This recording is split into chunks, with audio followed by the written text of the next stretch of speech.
Opened your new US bank account? Do this first. Hackers, overdraft fees, missed alerts, small settings stop big problems.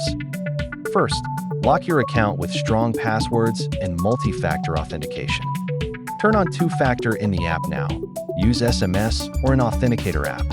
Second, set overdraft and transfer limits to avoid surprise fees or drains. Lower daily transfer caps, disable auto overdraft, and set alerts for big withdrawals. Third, update contact and notification preferences so you never miss an alert. Add your phone, email, and a backup contact. Verify them immediately. Open the bank app now and go to Settings and then Security and Notifications. Security, limits, contacts, 3 checks that protect your money. Take 60 seconds to review these settings in your account right now. Done? Good. Make this a habit after every new account.